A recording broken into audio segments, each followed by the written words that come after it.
Vous êtes-vous déjà demandé pourquoi votre chat vous saute dessus ou vous lèche sans raison apparente? Ce n'est pas seulement de l'amour. Chaque mouvement est un signal secret. Révélons les significations cachées derrière les comportements que vous voyez tous les jours, mais que vous n'avez jamais vraiment compris. Commençons. Vous laissez une veste sur la chaise, une chemise sur le lit, et en quelques minutes, votre chat est dessus, le pétrit, dort dessus, ignorant complètement toutes les autres surfaces de la pièce. Il ne s'agit pas de confort ou de chaleur, bien que cela aide. Il s'agit d'odeur. Vos vêtements portent votre profil olfactif complet, la version la plus concentrée de vous qui existe dans votre maison lorsque vous n'êtes pas physiquement présent. Les chats qui dorment sur les vêtements de leur propriétaire recherchent la proximité sous la seule forme disponible lorsque cette personne est absente. Les éthologues qui étudient les réactions de séparation chez les chats ont constaté que ce comportement est plus intense chez les chats ayant les liens humains les plus forts. Plus votre chat est profondément lié à vous, plus il a besoin de votre odeur lorsque vous n'êtes pas là. Il existe un comportement tactile qui se produit en quelques secondes, mais qui signifie quelque chose de bien plus profond que la plupart des propriétaires ne le réalisent. Le frottement de la joue sur votre main. Vous tendez la main vers votre chat et, au lieu de se retirer, il pousse sa joue directement dans votre main et la fait glisser lentement le long de votre paume. Cela semble affectueux et ça l'est, mais c'est aussi quelque chose de beaucoup plus précis. Les chats ont des glandes odoriférantes, concentrées le long de leurs joues, qui produisent une signature chimique personnelle unique. Lorsque votre chat frotte sa joue sur votre main, il ne fait pas que profiter du contact. Il vous marque activement de son odeur individuelle. Il appose sa signature personnelle sur vous. Dans le monde félin, on ne marque olfactivement que ce qui nous appartient. Votre chat n'est pas mignon. Votre chat vous revendique délibérément, chimiquement, de façon permanente, comme sa propre personne, dans une langue plus ancienne que tous les mots jamais prononcés. Il existe un comportement qui diffuse les émotions de votre chat en temps réel, et la plupart des propriétaires l'interprètent complètement mal. La queue est un thermomètre de l'humeur.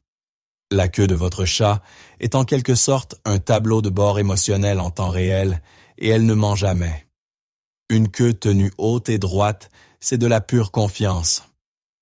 Votre chat est heureux, à l'aise et vous salue comme un roi. Une queue courbée en forme de point d'interrogation signifie que votre chat veut jouer et est de bonne humeur. Mais une queue gonflée, qui ressemble à un goupillon, signifie que votre chat est terrifié ou intensément menacé.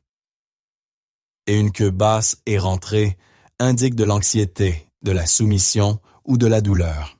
Des études sur le comportement animal montrent que les chats utilisent la position de la queue comme l'un de leurs principaux outils de communication sociale, non seulement avec les humains, mais aussi avec les autres chats. Une fois que vous commencez à lire la queue, c'est comme recevoir un SMS direct des émotions de votre chat. La queue n'est que la moitié de l'histoire. Les oreilles complètent la phrase. La position des oreilles change tout. Les chats ont 32 muscles individuels contrôlant chaque oreille, contre seulement 6 chez les humains. Ce n'est pas un accident. Ces oreilles diffusent constamment des informations. Les oreilles tournées vers l'avant signifient curiosité et engagement. Votre chat est captivé et intéressé. Les oreilles légèrement sur le côté signifient qu'il est détendu et content. Mais les oreilles aplaties contre la tête sont un signe d'avertissement sérieux. Ce chat est soit terrifié, soit souffrant, soit sur le point de se défendre. Voici la partie essentielle que la plupart des propriétaires manquent. Un chat avec les oreilles aplaties ne veut pas être touché. Essayer de caresser un chat dans cet état est la façon dont les gens se font griffer et blâment ensuite le chat, alors qu'en réalité, le chat criait pour avoir de l'espace depuis le début. Chaque propriétaire de chat s'est fait piéger par le ventre. Votre chat se roule sur le dos, expose son ventre duveteux et vous regarde avec le visage le plus innocent que vous ayez jamais vu. Vous tendez la main pour le frotter et c'est le chaos. Morsure soudaine, griffure et un propriétaire très confus. Voici la vérité. Lorsqu'un chat expose son ventre, cela ne signifie pas « veuillez me caresser ici ». Cela signifie « j'ai une confiance totale en vous ». C'est une démonstration de vulnérabilité qui vous montre sa zone la plus sensible et non protégée en signe de confort total. Le caresser déclenche souvent une réponse de défense automatique parce que cette zone est instinctivement gardée. Alors, la prochaine fois, acceptez l'exposition du ventre, comme le compliment qu'elle est, et contentez-vous plutôt de gratter le menton. Il y a un son que votre chat émet qui a une signification beaucoup plus profonde que presque personne ne le sait. Le pépiment et le claquement ne sont pas seulement mignons. Vous avez probablement entendu votre chat émettre ce son de pépiment bizarre et saccadé en regardant un oiseau à travers la fenêtre. La plupart des gens pensent que c'est juste de la frustration, mais des chercheurs en comportement animal ont découvert que c'est beaucoup plus complexe. On pense que ce claquement imite la morsure mortelle, le mouvement rapide de la mâchoire qu'un chat utilise pour attraper une proie. Il s'agit d'une réaction de chasse profondément instinctive, déclenchée par la vue d'une proie potentielle. Certains chercheurs pensent également qu'il pourrait s'agir d'un moyen d'attirer les oiseaux, en imitant leur son. Votre chat domestique, celui qui dort sur votre canapé, a des instincts de chasse si puissants qu'ils s'activent encore en voyant un oiseau à travers une vitre. Ce son représente des millions d'années d'évolution qui se déroulent dans votre salon. Un comportement de marche révèle exactement qui votre chat a choisi comme personne préférée, qui votre chat salue en premier. Si vous vivez dans une maison avec plusieurs personnes, soyez très attentif à cela. Lorsque votre chat entre dans une pièce où plusieurs personnes sont présentes, vers qui se dirige-t-il en premier? Parce que ce n'est jamais un hasard. Les chats sont très sélectifs quant à leur investissement social. Ils se dirigent vers la personne dont l'odeur leur est la plus réconfortante, dont l'énergie semble la plus prévisible, et avec laquelle ils se sentent le plus en sécurité émotionnelle. La personne qu'un chat approche en premier de manière cohérente dans de nombreuses situations différentes est la personne que ce chat a choisie comme lien principal. Pas la personne qui les nourrit le plus, pas la personne qui joue le plus avec eux, mais la personne qui les fait se sentir le plus en sécurité. Ce premier pas vous dit tout sur la façon dont votre chat a classé les relations dans sa vie. Il y a quelque chose que votre chat fait juste après que vous l'ayez caressé que la plupart des propriétaires comprennent complètement mal. Le toilettage. Après l'avoir caressé, vous donnez à votre chat une longue et affectueuse caresse sur le dos. Il semble apprécier. Puis, au moment où vous vous arrêtez, il commence immédiatement à toiletter l'endroit exact que vous venez de toucher. La plupart des propriétaires se sentent rejetés, comme si leur chat les essuyait. Mais la véritable explication est bien plus intéressante. Lorsque les chats toilettent un endroit qui a été touché, ils goûtent et traitent l'odeur qui a été laissée derrière. Ils incorporent votre odeur dans leur propre profil olfactif, vous intégrant essentiellement à leur identité. Certains comportementalistes pensent également qu'il s'agit d'une réponse apaisante à une stimulation positive, une façon de prolonger la sensation agréable. Quoi qu'il en soit, votre chat ne vous efface pas, il vous absorbe. Il y a une différence significative. Un comportement qui donne l'impression que votre chat vous ignore signifie en réalité le contraire, le lent départ. Voici un dont presque personne ne parle. Avez-vous déjà remarqué que lorsque votre chat en a assez d'être caressé ou qu'il en a juste assez d'une situation, il ne s'enfuit pas? Il marche lentement, délibérément. Parfois, il s'assoit à proximité, le dos tourné vers vous. La plupart des propriétaires se sentent rejetés. Ils pensent que leur chat est en colère ou qu'il les ignore. Mais dans la communication féline, ce lent départ et ce dos tourné sont en réalité un signe de confiance. Si un chat vous tourne le dos, cela signifie qu'il se sent suffisamment en sécurité pour ne pas vous surveiller. Il ne se protège pas de vous. Un chat qui se sent menacé ne tourne pas le dos. Il garde les yeux sur la menace. Lorsque votre chat s'éloigne calmement et s'assoit dos à vous, il est en paix. Il vous fait entièrement confiance. Et honnêtement, c'est tout. En parlant de la nuit, voici ce que votre chat fait réellement lorsqu'il vous regarde pendant que vous dormez. Vous vous réveillez à 3 heures du matin et votre chat est assis à quelques centimètres de votre visage, complètement immobile, vous regardant droit dans les yeux. Terrifiant, peut-être. Mais voici la vraie raison pour laquelle cela arrive. Les chats sont naturellement crépusculaires, plus actifs à l'aube et au crépuscule. Et pendant les heures calmes de la nuit, leurs instincts de protection s'activent. Des chercheurs étudiant le comportement de liaison féline ont découvert que les chats veillent fréquemment sur les membres de leur famille endormis en guise de comportement de garde. Votre chat ne complote pas contre vous, votre chat veille sur vous. Dans une maison avec plusieurs animaux de compagnie, le chat qui dort le plus près de vous et vous surveille la nuit est presque toujours celui qui se considère comme votre principal protecteur. Vous avez un minuscule garde du corps à fourrure et vous ne le saviez même pas. Ce qui suit va changer à jamais la façon dont vous entendez votre chat. Tous les ronronnements ne signifient pas le bonheur. Voici une chose qui surprend vraiment les gens. Ronronner n'est pas toujours un signe que votre chat est heureux. Oui, les chats ronronnent lorsqu'ils sont contents, mais ils ronronnent aussi lorsqu'ils sont stressés, blessés, malades ou même mourants. Les scientifiques ont découvert que la fréquence du ronronnement d'un chat, entre 25 et 150 Hz, favorise en fait la guérison des tissus osseux et musculaires, ce qui signifie que le ronronnement a peut-être évolué non seulement comme moyen de communication, mais aussi comme mécanisme d'auto-guérison. Un chat qui a mal ronronnera souvent pour s'apaiser.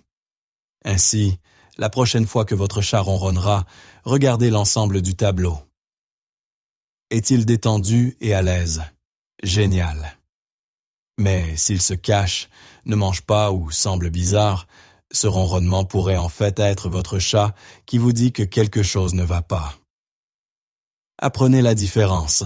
Cela pourrait lui sauver la vie.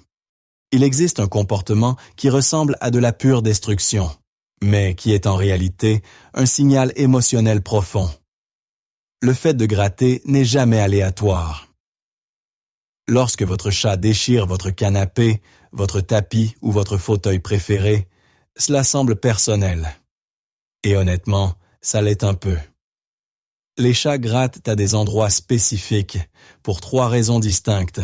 Pour aiguiser leurs griffes, pour étirer leurs muscles et surtout, pour marquer leur territoire avec les glandes odorantes situées dans leur coussinet.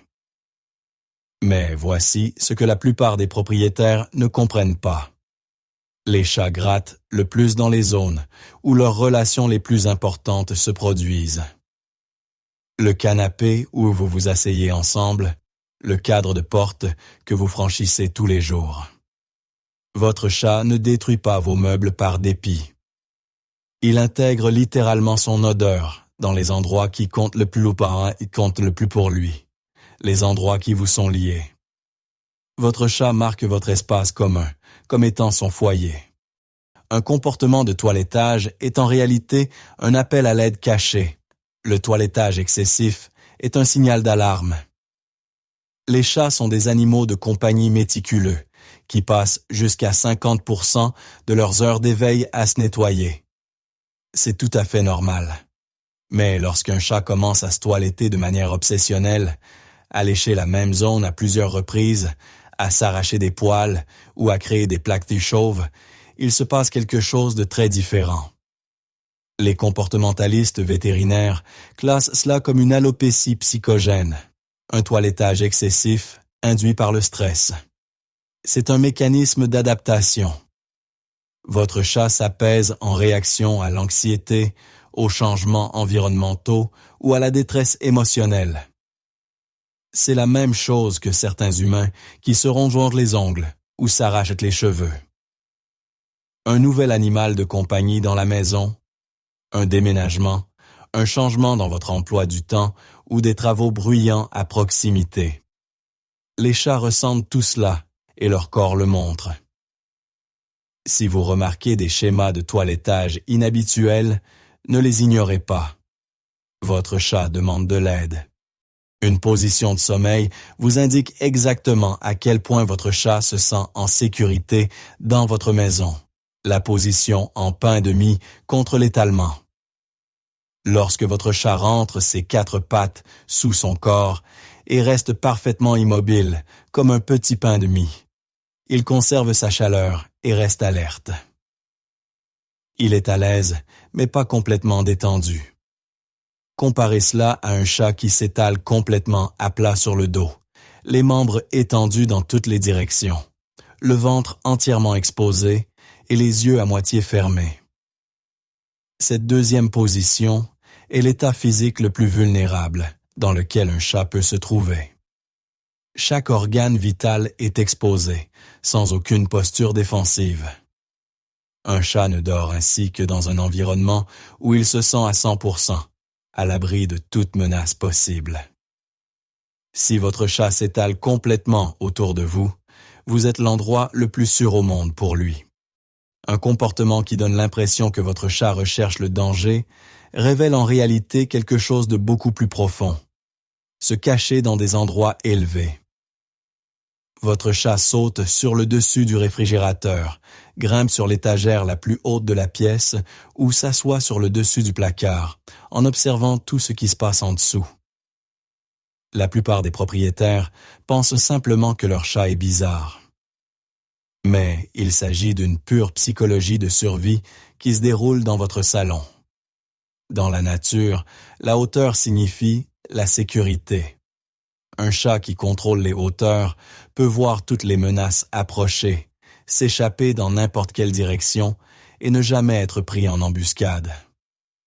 Lorsque votre chat recherche des endroits élevés, en particulier dans un nouvel environnement ou pendant des situations stressantes, il active sa programmation de sécurité la plus profonde. Plus il monte haut, plus il se sent en danger au niveau du sol. Si votre chat commence soudainement à rechercher des hauteurs qu'il ignorait normalement, soyez attentif. Quelque chose dans son environnement le fait se sentir vulnérable. Voici le comportement le plus simple de toute cette liste, et celui qui signifie le plus, vous suivre de pièce en pièce. Votre chat dormait profondément, complètement assommé, et au moment où vous vous êtes levé et avez marché jusqu'à la cuisine, il était juste derrière vous. Vous revenez au salon, il vous suit. Vous allez à la salle de bain, et d'une manière ou d'une autre, il est déjà là. Ce comportement déconcerte constamment les propriétaires, mais l'explication est à la fois simple et profondément émouvante. Dans les groupes de sociaux-félins, les individus restent proches des chats, avec lesquels ils sont le plus liés. Suivre n'est pas de l'attachement, ce n'est pas du besoin. C'est votre chat qui choisit activement votre compagnie plutôt que le confort de rester en place. Chaque fois qu'il se lève d'une sieste chaude pour marcher avec vous dans une autre pièce, il fait un choix et il vous choisit à chaque fois. Ce qui suit révèle quelque chose sur la relation de votre chat avec la nourriture qui vous surprendra complètement. Refusez de manger seul. Certains chats ont des gamelles pleines et ils n'y toucheront pas tant que vous n'êtes pas dans la pièce. Vous entrez, Ils mangent. Vous partez, ils s'arrêtent. Les propriétaires trouvent cela déroutant et parfois frustrant. Mais ce comportement a une racine directe dans la psychologie de survie féline. Dans la nature, les chats des groupes sociaux mangent ensemble. Le temps d'alimentation partagé signale la sécurité et réduit la vulnérabilité. Un chat qui attend votre présence pour manger a étendu ce lien d'alimentation sociale pour vous inclure. Il ne se sent pas assez en sécurité ou assez à l'aise pour manger sans sa personne à proximité. Ce n'est pas de la manipulation, ce n'est pas de la délicatesse. Votre chat a fait de vous une partie de son cercle de survie. Manger sans vous ne lui semble tout simplement plus correct. Ce dernier point est le comportement qui relie tous les points de cette liste. Pourquoi votre chat grimpe sur vous? Votre chat a un panier dédié, une couverture chaude, un coussin de canapé moelleux et toute une maison remplie de surfaces confortables. Et pourtant, dès que vous vous asseyez, il les ignore tous et se pose directement sur vous, sur votre poitrine, sur votre clavier ou sur votre visage à 3 heures du matin. Pourquoi vous en particulier, alors que toutes les autres options sont disponibles? Des scientifiques qui étudient l'attachement félin ont fait une découverte remarquable. Lorsqu'un chat se presse contre un corps humain, 3 choses se produisent simultanément, qui ne peuvent être reproduites par aucun objet, aucune couverture, ni aucun panier coûteux sur le marché. Premièrement, la chaleur de votre corps. Les chats ont plus chaud que les humains et sont instinctivement attirés par les sources de chaleur. Mais votre chaleur est différente parce qu'elle est vivante et qu'elle fluctue naturellement. Deuxièmement, votre odeur. Votre peau libère constamment votre signature chimique unique. Et pour un chat qui a des liens avec vous, cette odeur est l'odeur la plus réconfortante qui soit. Mais la troisième est celle qui vous touchera vraiment, votre rythme cardiaque. Ce bruit sourd rythmique et régulier sous votre poitrine est le tout premier son que le cerveau de votre chat ait jamais appris à associer à la sécurité. Pressé contre sa mère dans les premières heures de sa vie, entouré de chaleur, d'odeur et de ce rythme cardiaque, c'est là que votre chat a compris pour la première fois ce que signifiait être en sécurité dans le monde. Et votre corps recrée ces 3 choses à la fois, à chaque fois. Votre chat ne vous choisit pas plutôt que son panier, parce que vous êtes chaud. Il vous choisit parce que, quelque part au plus profond de son système nerveux, votre corps lui semble toujours être le premier endroit sûr qu'il ait jamais connu. Vous n'êtes pas seulement son siège préféré, vous êtes sa définition du foyer. Alors dites-moi, quel est le comportement que votre chat adopte le plus? Indiquez le numéro dans les commentaires dès maintenant. Je lis chacun d'eux. Et si votre chat vous suit aux toilettes, tapez « coupable » parce que je sais déjà que vous n'êtes pas seul. Si cette vidéo vous a touché, écrasez le bouton « j'aime » et abonnez-vous, car la semaine prochaine, nous révélerons des secrets de chatte qui vous épateront encore une fois. Votre chat vous parle depuis tout ce temps. Maintenant, vous parlez enfin sa langue. Si ces révélations ont changé votre façon de considérer les signaux silencieux dans votre maison, veuillez vous abonner et aimer la chaîne. Nous décodons les anciens instincts qu'ils ont essayé de cacher. Restez curieux. Le prochain secret sera bientôt révélé.